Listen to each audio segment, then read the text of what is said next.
Isabella was born in a simple neighborhood, far from the luxuries of high society, in a modest brick house. Her father, a dedicated worker, spent long hours working in the city's furniture factory. Her mother, a housewife, was the emotional foundation of her family, always with a smile and a word of encouragement, even when things seemed difficult. Isabella's life, from a young age, was marked by silent battles. While other children played with new dolls, she was content with improvised toys. But in her heart, there was a fire that would never go out, the certainty that she could go further, that something greater awaited her. Despite financial difficulties, her parents always emphasized the importance of education. Her father, with hands calloused from work, taught her that if she wanted to achieve something in life, she would have to be better than the rest. And that was how Isabella grew up, with the conviction that, with effort and discipline, destiny could be rewritten. At school, she stood out not only for her good grades, but for the way she faced challenges.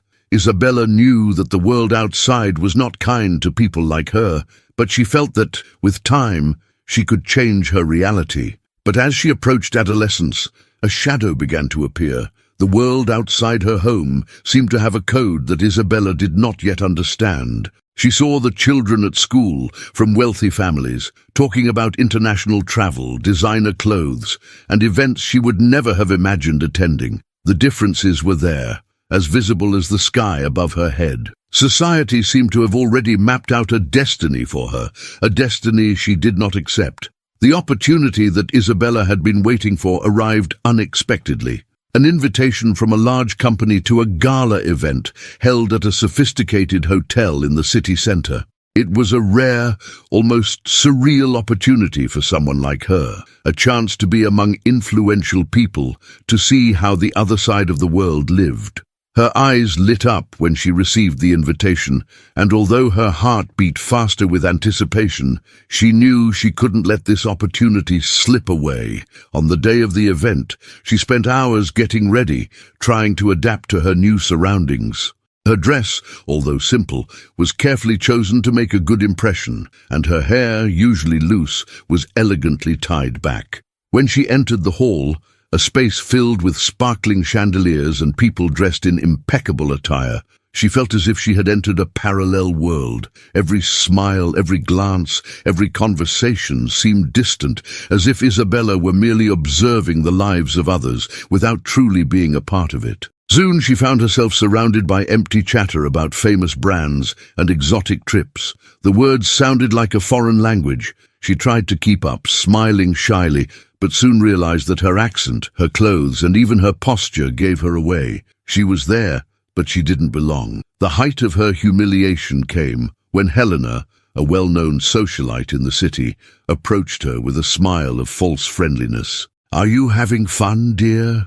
Helena asked, with a look that seemed to be evaluating Isabella, as if she were a rare specimen.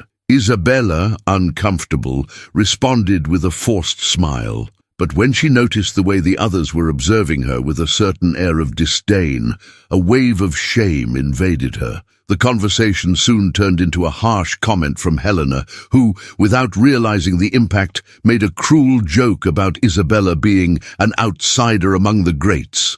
She laughed, and the others joined in.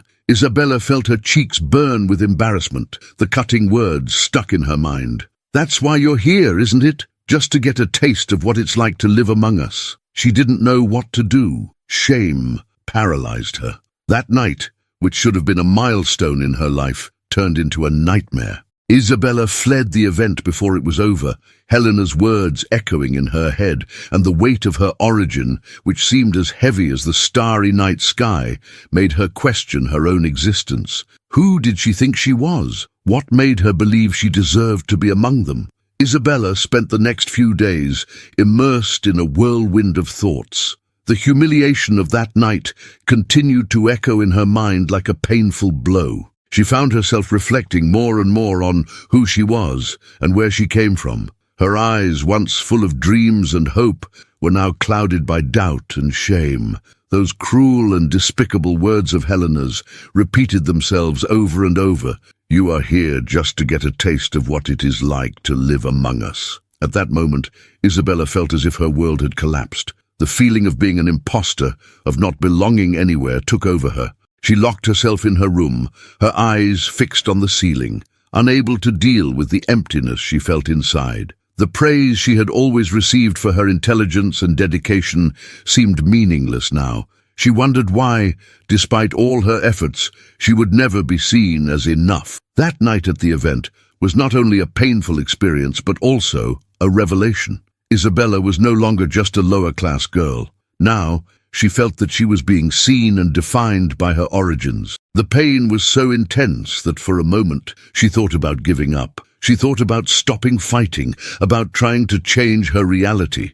It would be easier to accept what people expected of her, a simple life without any major aspirations. That was when her mother entered the room, bringing with her a calm that Isabella had not felt in days. She sat down next to her and, in a soft voice, spoke about the difficulties they had always faced, but also about the strength they had always had to move forward. "Daughter, the world may look down on you, but that does not change who you are. You are stronger than any obstacle that may arise. Believe in yourself." Those simple but powerful words rekindled the flame of hope that Isabella had thought she had lost. She knew that the humiliation of that night was not the end, but a part of the path she still had to walk. She decided then that she would not let herself be shaken. She decided that she would transform that moment of pain into fuel for her ascension. The path ahead would be difficult, but she was not willing to give up. The fight was not over yet. She got up from that bed with renewed determination. It was time to turn the page and start over.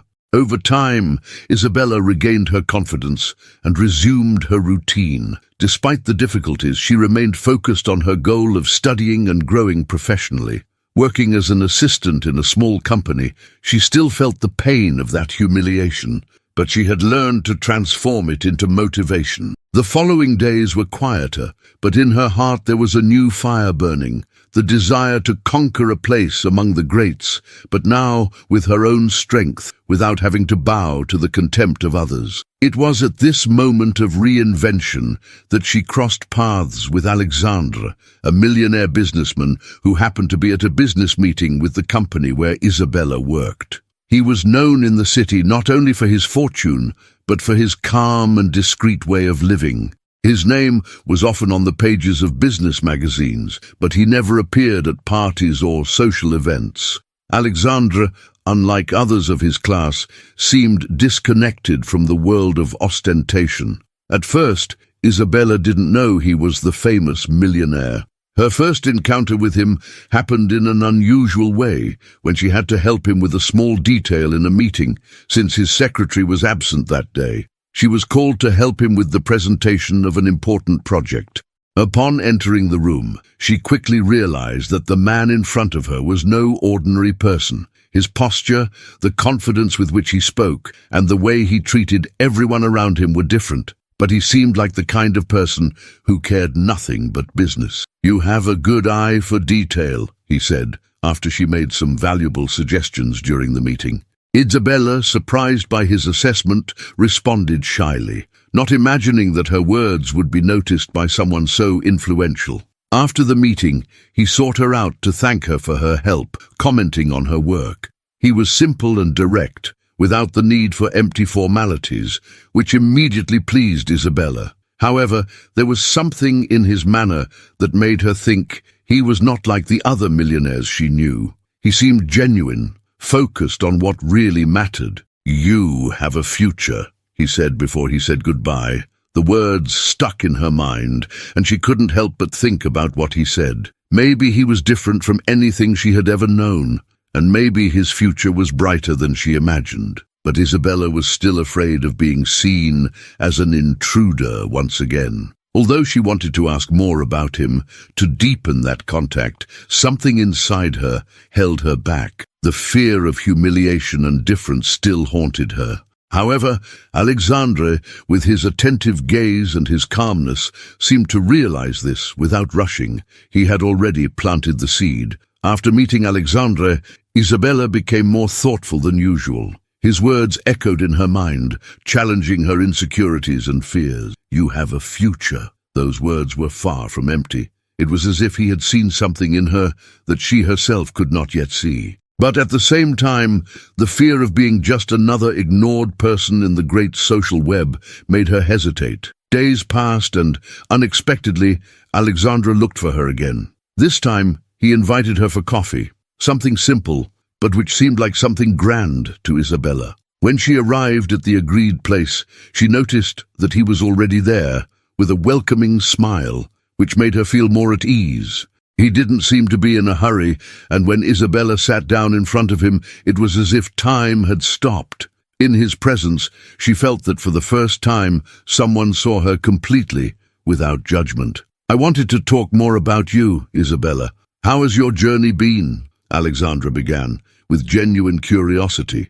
He wasn't there just to give advice or do business. He wanted to know who she was, what made her tick. Isabella was surprised by the question, after all. She was used to being seen only as a subordinate figure, not as someone who had anything relevant to share. The conversation flowed naturally, and she talked about her childhood, the difficulties she faced, her dreams, and the obstacles she had overcome. During her story, Alexandra listened attentively, without interrupting, with an attentive gaze that seemed to understand every word, every emotion. "You have so much more potential than you realize," he said with a quiet smile. "And most importantly, you have something that so many in my world have lost: authenticity. That is your greatest strength." Those words sounded different to Isabella. She had always thought she needed to adapt, to mold herself to a standard in order to be accepted, but Alexandra was telling her the opposite. He was encouraging her to be who she really was,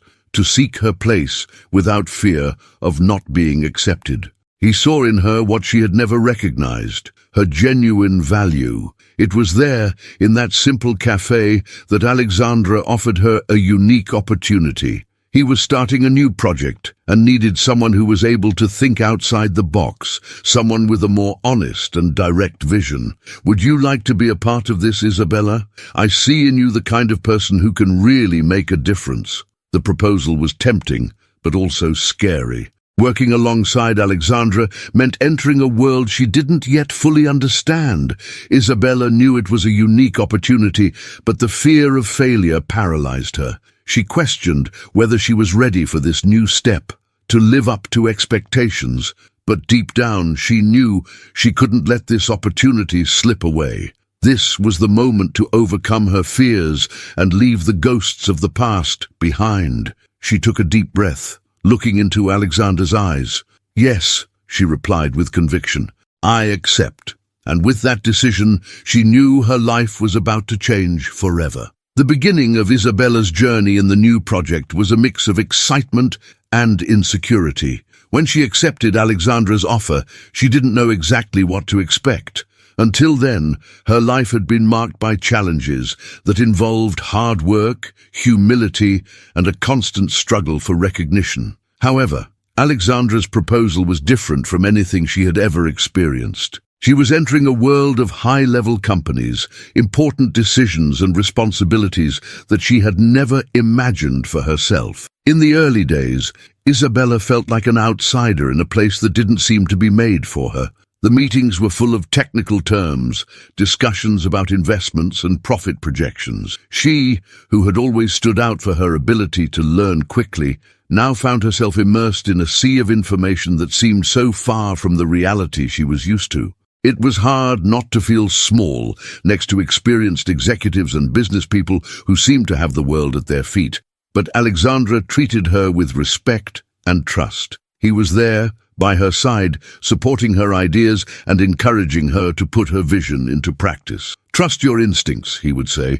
"You have a unique perspective. Use it to your advantage." His words became her mantra, and she began to believe more in her own potential. Still, the adaptation was not easy.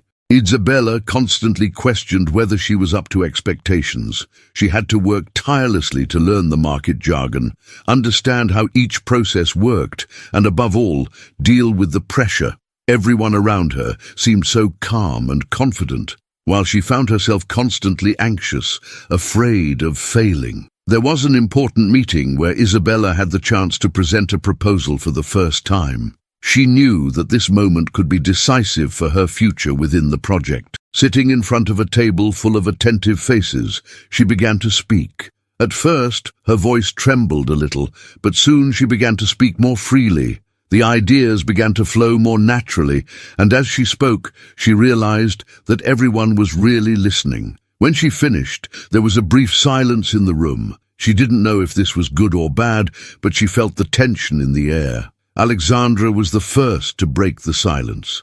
"Excellent," he said, with a sincere smile. "That's the right direction. This will work." Alexandra's confidence made her realize that although the corporate world was different, she had the tools to excel. She began to realize that her perspective was valuable, that her life experience gave her a unique view of the world, and that this could be used as an advantage in the business world. Over time, her doubts began to fade, giving way to a sense of belonging. Isabella was no longer an outsider in that world. She was beginning to feel part of it. Her dedication, her ability to learn quickly, and her unique vision were transforming her into a valuable professional. The pressure-filled environment was not crushing her, but rather challenging her to grow and push herself beyond her limits. She was no longer just dreaming of a different life. She was experiencing a transformation. On her lonely nights before going to sleep, Isabella would look back and see how much she had evolved.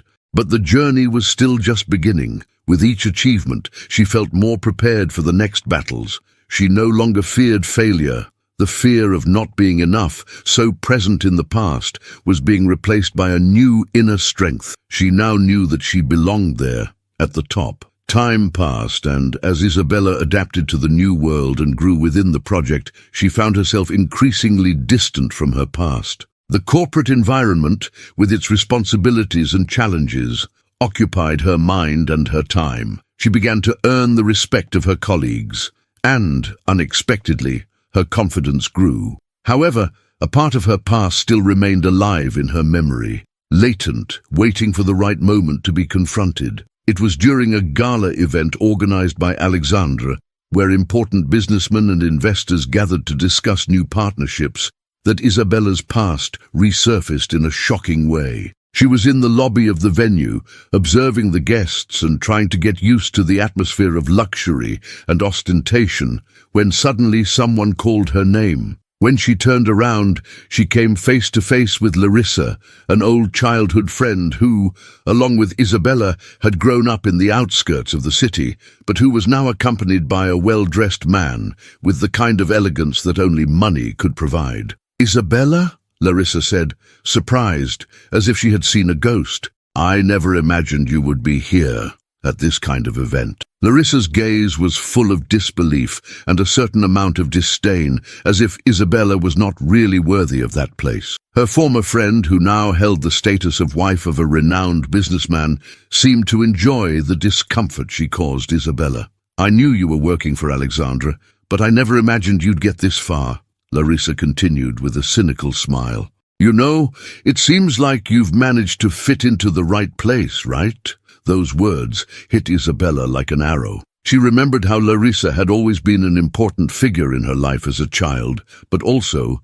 how their friendship had faded as Isabella's life took a different direction. The contrast between their lives, so different now, was something Isabella couldn't help but notice. Larissa, with her glamour and expensive clothes, seemed so far removed from her current reality. "I didn't know you were in business now," Isabella replied, trying to maintain her composure. "But it's good to see you're doing well." The silence between them was tense. Isabella could feel Larissa's judgment, who probably thought she didn't deserve to be there. She could have let herself be overcome by shame, but at that moment, something inside her woke up. She realized she no longer cared what Larissa thought. Not anymore. Isabella's success didn't need to be validated by anyone, especially not by someone who had always looked down on her. She took a deep breath, and with a calmness that surprised even herself, said, "I got here because I worked hard. And contrary to what you might think, I'm not here by luck.